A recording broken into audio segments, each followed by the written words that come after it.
first PvP, and hopefully you guys did that as well. You know, Ben, we said it earlier today. Things are fun when you don't know the outcome, and I think that definitely goes for this PvP as well. And if you look through, basically all the games that we've casted so far today, what I enjoy the most is that I am wrong. And some casters, you know, might think like, oh, it's bad to be wrong, or, you know, every now and then. And perhaps I haven't even been wrong that necessarily, or that much necessarily, but there are a lot of times where I just did not know who was going to win it. And there's been a couple of mistakes back and forth, but that is fun. As long as we don't know what is going to happen, and as long as the players surprise us, it is a lot of fun to watch and a lot of fun to cast. And I think this first PvP was definitely crazy and definitely a little back and forth. That's what makes the game so beautiful, Kev.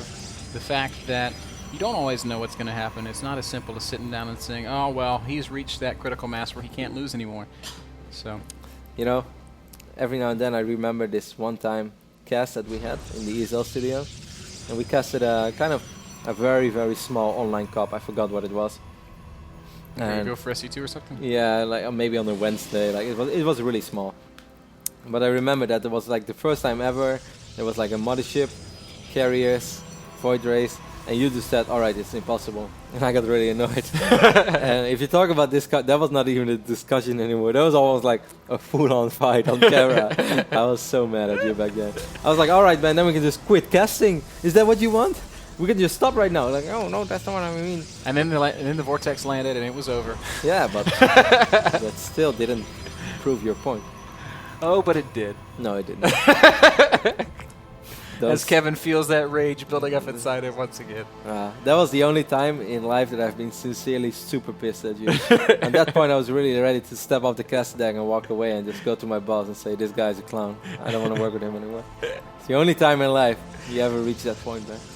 You were really stubborn. I never knew you were that stubborn up until that moment.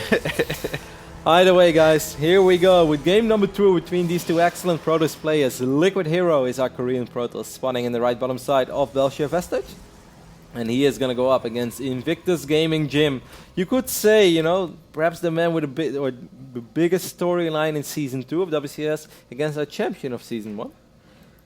Yeah. Even though, of course, you know, Paul and Jaedong were massive storyline stage as well, but Jim was really the guy that we were all watching, and we all couldn't wait to see how he would perform. And he had a great run in Season 2. He might have not been able to win the tournament, but he definitely made a lot of fans, and he gave us a really good show. He is living up to that Jim Vincible title that he has donned. The opposite of Game 1 happened, by the way, as Jim did scout with a probe this time, and Hero did not. Hero goes for a super quick expand, while Jim, on the other end, goes for them super quick DTs. And will this little probe see the other little probe? They are on track to cross paths, but will it happen? Oh my god, this would be so sick if Hero doesn't see it. Maybe he caught a glimpse? That was really hard. I don't think he did, man. That was a fraction of a second that probe would have been visible. Robo goes down immediately, though, but that could definitely be part of the build order. Maybe that Robo even went down a split second before that probe was visible. This Mothership Core on the other end, Ben, is he going to find that one? No, he's not going to find anything yet. And, you know, then at the end of the day, it's also a big question. What is Hero going to make first? It's probably an observer, but is he going to rally it across the map? Is he going to make a second observer? He definitely doesn't know yet what he's playing against. Yep, these DT expand, well, we don't know that it's necessarily going to be an expand, but these DT builds have proven to be pretty stable. Yep. In spite of the fact that you don't always do a whole hell of a lot of damage. Yeah. We'll see exactly how well it works out for Jim. The biggest difference with that as well, Ben, is that in the old days we used to, like, if you go DTs, you just make 3 DTs and you send them all 3 up that ramp. And you hope for the best. And these days, you know, players are a lot more methodical about it. They may go on maybe 2 DTs, but they send one first and then see if the coast is clear and then make a second one. Hero opens up with an Immortal, by the way. That's very interesting. This Phoenix, I'm going to follow Hero's camera. Nah, he's not looking at the Phoenix, so Hero doesn't know yet. But look at his units, man. Are they on hold position at the top of that ramp? Can that DT even pass? He's going to see it right in a while. Hero is so good. So this is a good situation here for Hero. Definitely. He's really ahead in workers. He's got the faster Nexus certainly, so he'll be able to charge on forward. And I think certainly he has the superior tech. The Robo's already down. Yep. Mortal's already out. I agree, and he has a much quicker nexus, so small advantage right now for Hero. And you're asking, did he have those units in the whole position? He probably did, but above all, he was really looking at the ramp. And that's one of those things that 9 out of 10 games where the opponent is not opening DTs, we don't really talk about this, we don't really mention it, but it is for that 10th game where your opponent does go DTs and you are ready to defend this. You know, 9 out of 10 games, your units are just standing there, it is safe, doesn't really serve a purpose. This time, however, served a massive purpose as he is playing against the opening that he was perhaps a little bit worried about. So good for Hero. Warp Prism flew right over his pylon, so he should now be definitely aware, and he's already putting units in position that there is a threat of Warp Prism harass. There's a second observer on the way out now too, so these DTs have been rendered very obsolete, and I don't think they're going to do any damage at all, which is amazing to me. It's certainly worth mentioning that if some of the proposed balance changes do go through that we were reading about today, that openings like this are probably going to become much more common in PvP. Yeah, you're gonna have to do this almost every single game. Just open either observer or DT. I think we're gonna see a lot of the good old DT against DT again. Man, everybody's favorite. Those are the sickest games. I remember a funny game a very, very long time ago that I saw of Noni in one of the first MLGs on there. What was it? What was the same tile set as Eklan, but where Nazgul made the super. Was it Burning Waste? No. Where Nazgul made the super Forge Fest expand. Yeah, what was it? Blistering Sands. Blistering right? Sands. Yeah, I remember seeing Burning Waste. I knew there was something was hot, and something was not that useful. So. You know what's interesting, by the way, Ben, is that Jim made a super quick Robo Bay. He just started to producing Colossus, and Hero, despite showing, you know, at least to a certain point where he was like, yeah, I might want to go to, I want to say Archons really quick, because he made the Twilight Council, but then he decided not really to use this Twilight Council, and I kind of wonder why that is.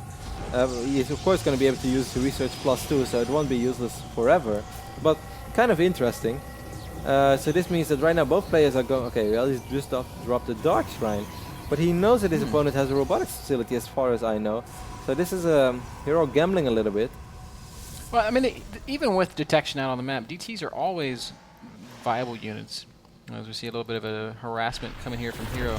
2 Immortals and a Prism, you don't see this anymore. No, this is actually going to be pretty damn good, as long as there's no Photon Overcharge casted, because we know that Jim is going straight up to Colossus. When he invests first in Dark Templars and then in Colossus, you really don't have a lot of gas to spare to make a lot of Stalkers. And above all, we all know that you don't really want to make Stalkers anymore. Yep. If you're not going to fight in the near future, if you're not going to rely on Blink Stalks to be very active, you don't really want to spend your money on gas anyways, or your gas on Stalkers. So very smart little move by Hero to, you know, create a little bit of an advantage for himself once more. Even beyond that, do you really want to have to be warping in Stalkers to deal with Immortals anyway? Look at Hero, by the way. He's just getting everything. He's getting Dark Shrine. Now he's getting Templar Archives as well, while making Colossus and researching Thermal Lands. I think Hero is forgetting that he's on 2 base and not on 6. Did Hero lose an Immortal there? I think he did. He dropped one on the low ground. Ah, okay. It was like, it had camo in these Now Jim's going to try to bounce back in this by taking a faster 3rd base than Hero. That Nexus is a little bit more than halfway done already. If you look at the supplies, it's 96 to 103. The Army supply is pretty close, 45 to 54, so I don't think either player is in a position where you can just attack the move and win the game. There is an observer in the, I mean, it was an observer in the natural, but now there's a Dark Templar in the main base. That one will be able to kill quite a few probes.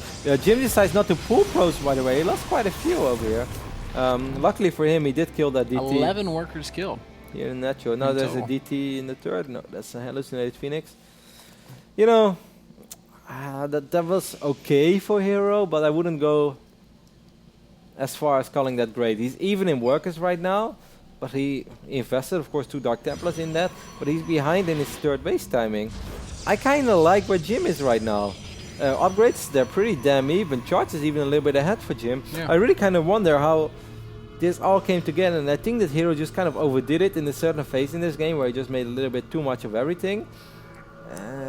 Well, the other thing we have to consider here is that when your opponent opens DT, you sort of have to be passive to an extent. No, definitely. You know, so this is what we were talking about when we said that these DT expand openings kind of get you there in spite of how much damage you deal. So It's a good opening, and Jim's done well with it. It's 122 supply to about 120 supply. Hero's going to push right now. Yeah, that's really risky. He is bringing Mothership Core, so this is very important. He will be able to get one time warp down, and of course, above all, the opportunity to recall out, and certainly the ladder ban. I would definitely keep that one in mind. Now Stargate is going down while Jim is going for his second robo. We've seen this from this. Maxset loves the double robo. This base is dead. Jim has not seen it. And that Nexus is not long to this world. This is a great attack from Hero. I can't believe it went unspotted. And now he's just going to recall out. Everything gets away safely. I don't think a single probe died, just a Nexus snipe, but that does mean that Jim will lose the luxury of mining there. But above all, it was for free. A couple of Dark Templars in the middle. Oh, Warp Prism! Oh, man, no bueno. So Jim trying to return some harass, but Hero deals with it very nicely. It's 63 workers to 51. And I really love the direction that Hero is heading to. Hero is showing us the Stargate. He already has one Stargate down. Above all, he's showing us the Fleet Beacon. He's like, hey, I heard you like double robo. He hasn't seen the double robo yet, but Jim is definitely a Protoss player who loves to play like that. We've seen Maxet do it so many times. We've seen Jim do it against Maxet as well back then in WCS, I believe. Or at least I've seen Jim do double robo. I've seen Maxet do it all the time. They're teammates. They kind of share strategies. I think that Jim has a super tiny small window to make something happen with his minor Colossus advantage. But as soon as Hero gets 3-4 Tempest, it's curtains, man. You're not going to be able to win a good fight, or you're not going to be able to get a good fight. You're not going to be able to win the fights anymore. Hero right now knows that all he needs is time for those Tempests to spawn. And Jim almost instinctively seems to be pushing with relentless, like just hugely aggressive, pushing straight across the map. 2 Tempests are on the way, but they are not out yet. And if Jim can fight right now. Like right now. But he only has 9 Zealots against 24. Okay, he's wiping in 5 Zealots. He does have 7 Colossus against 3. On the other end of the map, we got Hero being annoying, so those Zealot warpings were defensive. Hero might lose this base. That's a beautiful time warp, by the way. He's going to back off, and the first Tempest is out, and 1 Tempest alone is going to make this hard, but with the second one being here too, these Colossi, boom. Boom, 2 volleys. And it's almost done. It's basically gone. So just like that, Jim is forced to disengage. Observers, by the way, always interesting to look at. Hero only having a single observer out on the map. It could be possible that he might lose that 1 observer, but it's going to be very hard to make that happen. Look at the damage that these Tempests are dealing, Ben. Jim knows he's got to go, and he's going to go for it right now. The Tempests are so good against the Colossi, and this is the most one-sided fight you could hope for. Jim is going to tap out. GG. Captain America is back. Liquid Hero.